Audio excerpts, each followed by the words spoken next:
It was an ordinary school day when Alex, a 12-year-old boy, walked into his classroom, his backpack slung over his shoulder, his eyes cast down. The moment he stepped into the room, he could feel it. The whispers, the giggles, the silent judgment from some of the other kids as they glanced at him. But today, there was something different. Today was reading day. Every student had to take turns reading aloud from the textbook. When Mrs. Parker called his name, Alex's stomach twisted. His heart raced. He knew what was coming. He had faced this moment so many times before, each time feeling smaller, less capable. Every word on the page seemed to jumble, twist, and blur before his eyes. He tried to sound out the letters, but they danced around, mocking him. His classmates didn't understand. They couldn't see the struggle, the silent panic building inside him. But they could see him stutter and falter, and that was enough to make them laugh. Alex stood up, his knees trembling.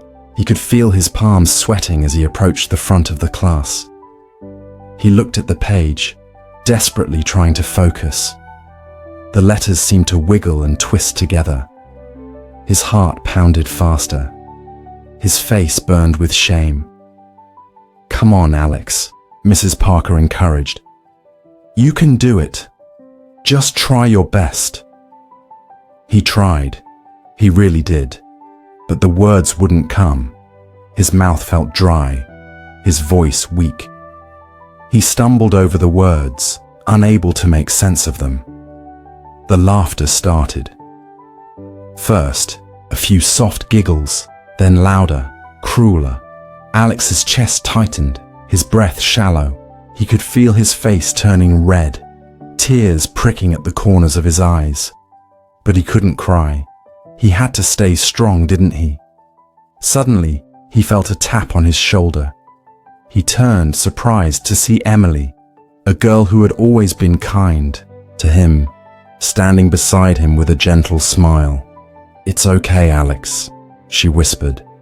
"You don't have to do this. I'll read it for you."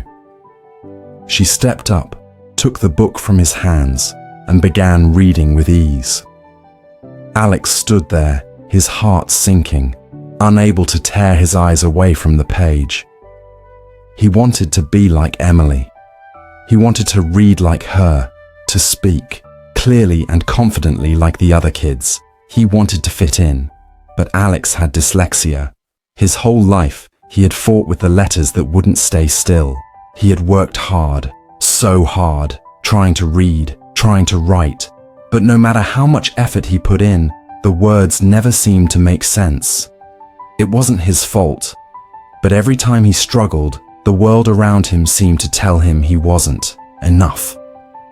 That he wasn't smart enough. That he wasn't capable enough. That night, Alex sat in his room, staring at the pile of books on his desk. He had tried so many times, practiced so hard, but it never seemed to get easier. The words still danced in front of his eyes like a cruel riddle.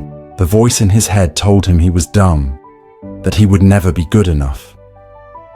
Suddenly he heard a soft knock at the door. His mum walked in, sitting beside him on the bed. "Alex, can we talk?"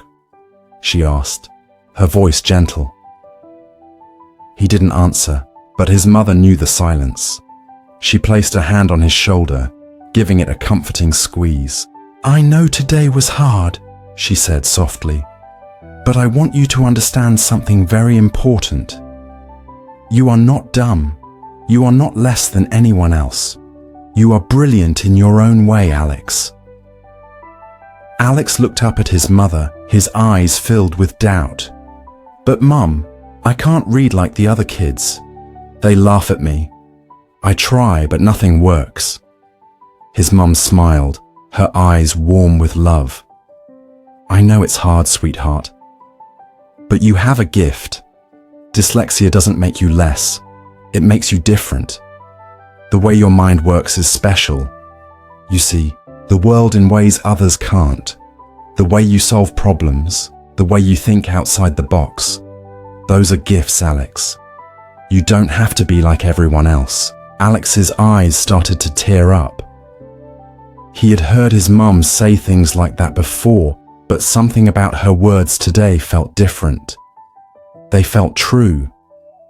For the first time, he didn't feel broken. He felt understood.